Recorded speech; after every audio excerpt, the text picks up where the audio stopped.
inspired by this since-deleted tweet. Hello, and welcome to White People Be Tweetin' Theater. I'm your host, Sanique.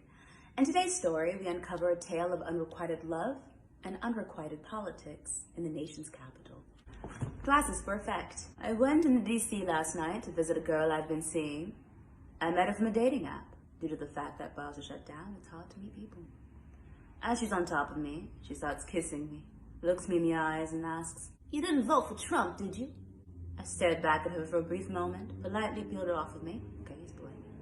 Then, without a word, began putting my clothes and my shoes on. She is frantically asking where I am going as I take the rest of the bottle of Syrah to the face.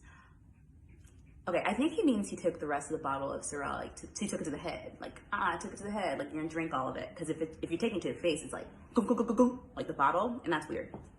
Boop, I digress. I said, "I can't see you anymore," and left.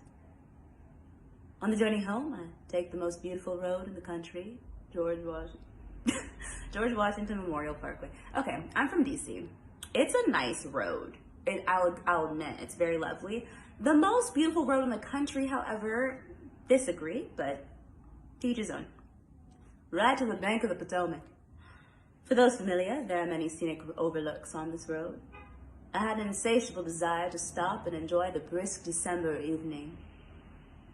As I sit on the stone wall overlooking the river, frogs croaking.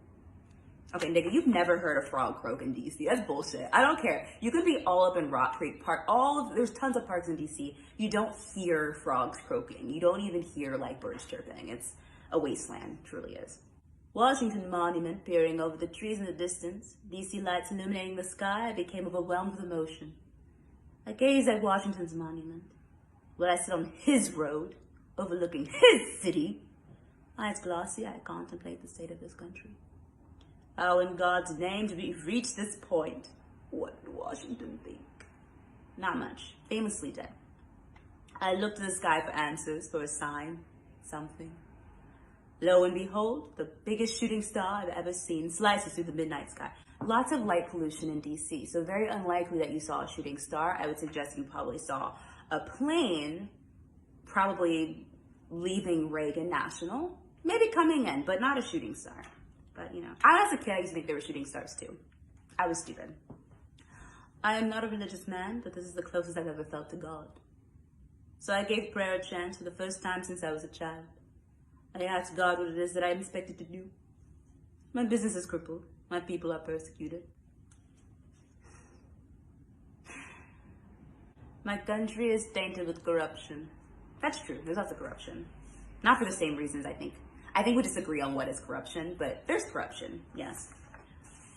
As a man who swore an oath to defend the Constitution from all threats, foreign and domestic, how am I expected to sit idly by and watch darkness descend over the greatest nation the world's ever known?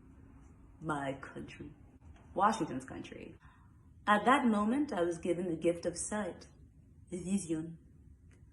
In order to vanquish the evil that lurks in the shadows, we must bring it into the light.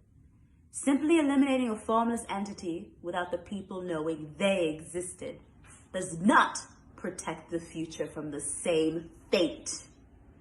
Illumination is the only way. Rather apropos, no? Essentially, I was told this is not over. Just as I was meant to see something as I peered into the DC sky, again, likely, again, it was probably Spirit Airlines, but carry on. The world is meant to see something to safeguard the future from making the same mistakes of the past. Only at the precipice do people find the will to change. I do not know what will happen. I do not know what Trump plans to do. However, I do know on January 20th, Trump will remain in office. In due time, all of us will see what it is we are meant to see. The darkness will be brought into the light, and in the end, God wins. That sounds like a threat. I don't like that. That sounds like threatening, like, in the end, God wins. It's like, okay, sorry, God. Thus concludes White People Be Tweetin' Theater. Tune in next week, because they're bound to tweet more.